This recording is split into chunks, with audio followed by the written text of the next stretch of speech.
Hello everyone. आज हामी के भन्छ moment of inertia of a rigid body कस्तो हुन्छ, के हुन्छ त्यो प्रुभ गर्न गइरहेको छु। पहिला त रिजिड बडी भनेको के हो त्यो बुझौँ। सो रिजिड बडी भनेको यस्तो बडी होइन जसमा नर्मल फोर्स लगाउँदा तिनीहरूको इन्टरमोलिकुलर फोर्स इन्टरमोलिकुलर जुन मोलिकुलरको डिस्टेन्स हुन्छ त्यो चेन्ज हुँदैन। जस्तै खासमा भनेको यो सोलिड अब्जेक्ट जस्तै मानौँ होइन। स्टोन गुड इक्जाम्पल भनेको स्टोन हुनसक्छ। यो एउटा स्टोन छ होइन। यसलाई हामीले नर्मल फोर्स लगाउँदा जस्तै सिम्पल यस्तो होइन फाल्दा या टच गर्दा जस्तै त्यसको जुन इन्टरमोलिकुलर डिस्टेन्स हुन्छ होइन मोलिकुल्सको त्यसको इजिली चेन्ज हुँदैन। त्यस्तो बडीले भनेको रिजिड बडी भनिन्छ। र त्यस्तो बडीको हामी मोमेन्ट अफ इनर्सिया खोज्न गइरहेको छौँ। त्यसभन्दा पहिला भनेको मोमेन्ट अफ इनर्सियाको हामी फर्मुला बुझौँ होइन। मोमेन्ट अफ इनर्सियाको फर्मुला भनेको I = mr² हुन्छ। यो I हो। यसको मतलब भनेको जुन मोमेन्ट अफ इनर्सिया कुनै पनि बडीको is directly proportional to their mass and directly proportional to the square of the perpendicular distance from the axis of rotation. अब मोमेन्ट भनेको तिमीले के भन्छ रोटेसन गर्नु हो। सो एउटा रिजिड बडी लिन्छौँ। रिजिड बडीलाई हामी एउटा एक्सिसबाट रोटेट गर्छौँ। रोटेट गर्दा त्यसको मोमेन्ट अफ इनर्सिया कसरी थाहा हुनसक्छ त्यो हामी आज थाहा गर्छौँ। त्योभन्दा पहिला त हामी एउटा रिजिड बडी बनाउँछौँ। जस्तै एउटा कुनै पनि यो एक्सिस छ, सरी यो भनेको एउटा यो वाइ एक्सिस छ होइन। यसमा एउटा रिजिड बडी छ। यस्तै यो भनेको इरेगुलर सेपको हुन्छ। हामी अहिले इरेगुलर सेप भएको बडीको मोमेन्ट अफ इनर्सिया खोज्दैछौँ। यसमा भनेको त मल्टिपल पार्टिकल्स हुन्छ। कुनै पनि बडीमा मल्टिपल पार्टिकल्स हुन्छ होइन।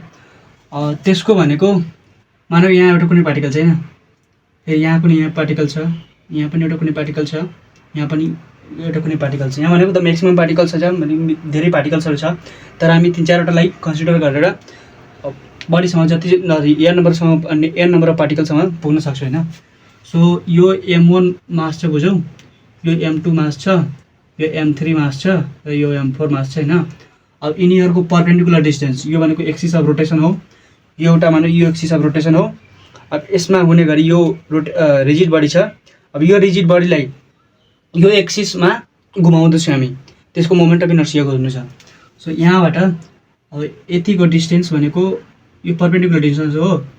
यो भनेको R1, M1 को distance perpendicular distance R1, M2 को परपेन्डिकुलर डिस्टेन्स R2, त्यसपछि M3 को परपेन्डिकुलर डिस्टेन्स R3 र M4 को परपेन्डिकुलर डिस्टेन्स R4। ठिक छ।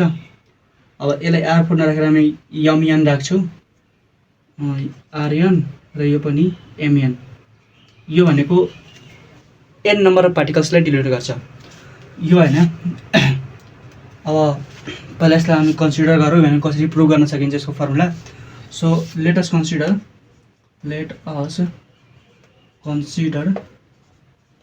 A rigid body rotating. यो भनेको रोटेट भइरहेछ। अब रोटेट भइरहेछ तब हामी यसको मोमेन्ट अफ इनर्सिया खोज्न सक्छौँ।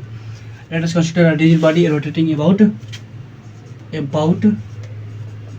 An axis. यो एक्सिस भनेको वाइ ड्यास एक्सिसमा हो, एक्स वाइ नबुझ्नु, वाइ ड्यास हो यो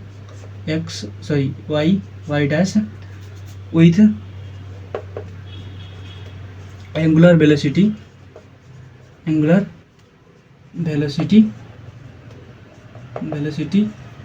ओमेगा होइन। The rigid body consist of, यसले भनेको n number of particles consist गरेको छ होइन। So the rigid body consist of n number of particles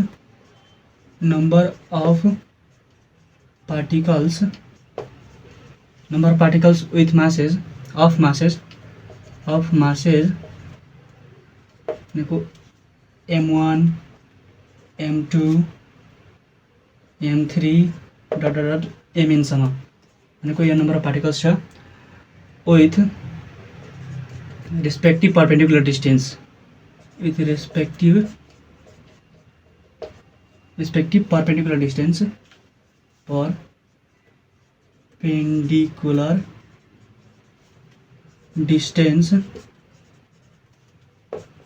r1 m1 को r1 छ m2 को r2 छ m3 को r3 छ त्यस्तै mn को rn परपेन्डिकुलर डिस्टेन्स छ हैन यति भयो हैन अब यसमा भनेको हामी एउटा बडीलाई कन्सिडर गरौँ ल यो भनेको m1 मास छ र यसको डिस्टेन्स भनेको r1 छ एक्सिस अफ रोटेसन देखि सो हामीले के थाहा छ भने मोमेन्ट अफ इनर्सिया भनेको कुनै पनि मासको फर्मुला भनेको m इन्टु r स्क्वायर हुन्छ हैन यो भनेको मास इन्टु त्यसको परपेन्डिकुलर डिस्टेन्स कहाँदेखि जुन एक्सिसबाट त्यसलाई रोटेट गरिरहेको छौँ सो यसमा भने एउटा m1 मासको मात्र अब मोमेन्ट अफ इनर्सिया खोज्यो भने त्यो भनेको m1 r1 स्क्वायर भइदिन्छ यहाँ लेख्छु म मोमेन्ट अफ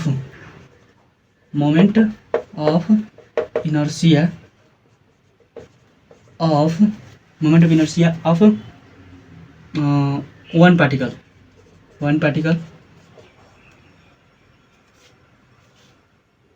m1 ल त्यो भनेको I1 is equals to m1 r1 को स्क्वायर m1 r1 को स्क्वायर यो भनेको एउटा पार्टिकलको भयो अब यसरी नै हरेक पार्टिकलको हुन सक्छ I2 को भयो सरी m2 को भयो भने m2 मासको moment of inertia I2 is equals to m2 r2 को स्क्वायर त्यस्तै m3 r3 स्क्वायर र त्यस्तै n नम्बर अफ पार्टिकल्सको mn rn को square so moment of inertia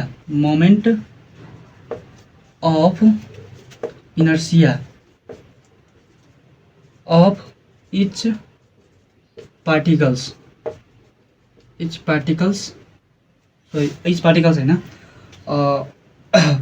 further अरू पार्टिकल्सहरुको बुझौँ moment of inertia of other particles त्यो भनेको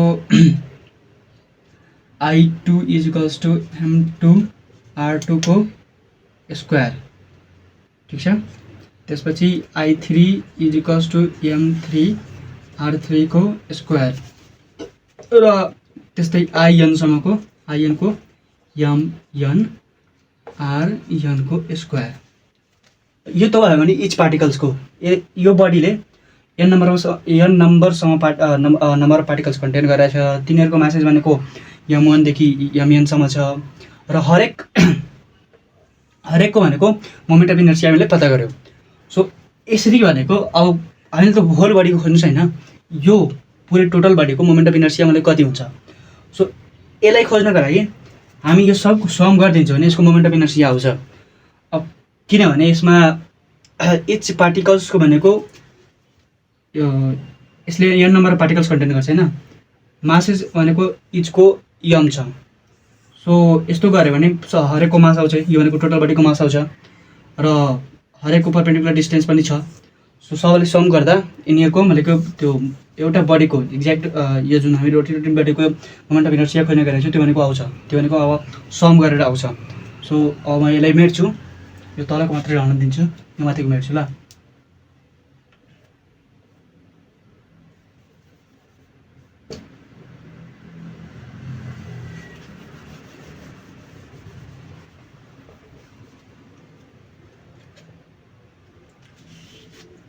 moment of inertia of rotating moment of inertia of rotating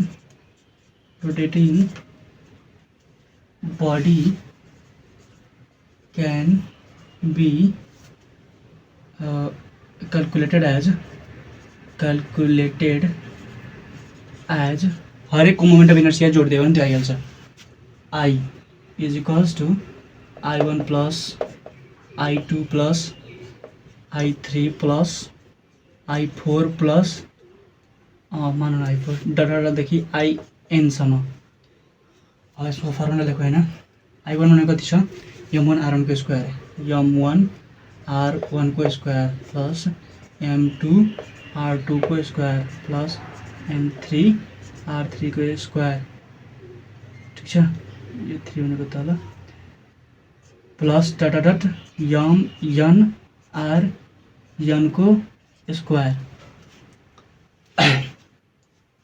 यो भनेको सबै सम होइन। अब समलाई हामी समेसन युज गर्छौँ। सममा समेसन युज गरेर यसको मोमेन्ट अफ इनर्सिया निकाल्छौँ।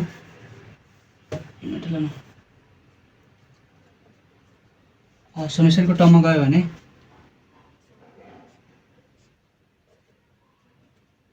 सिग्मा y इक्वल्स टु 1 देखि लिएर n सम्म जान्छ र यसको m I r I को स्क्वायर।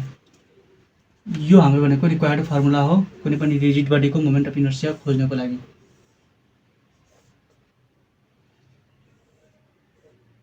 सो यो रिजिड बडी छ, यसको कुनै पनि फिक्स स्ट्रक्चर हुँदैन। जस्तै अब यसलाई हामी कुनै फङ्सन गरेर यसको स्ट्रक्चर बनाउन खोज्यो भने हामीसँग त्यो बन्दैन। र कुनै के भन्छ कुनै रेगुलर अब्जेक्ट छ भने त्यसलाई हामी फङ्सन गरी यसको स्ट्रक्चर बनाउन सक्छौँ। सो यसको मतलब यिनीहरूको एक्ज्याक्ट भनेको पिस गर्दा होइन, तिनीहरूको भनेको सेम सेप हुने गरी कटिङ हुन्छ। तर यसमा भनेको इरेगुलर छ, यसको खासमा त्यस्तै हुन्छ, त्यसले हामी समेसन गरे हो। र आजको लागि यति नै। Thank you for watching.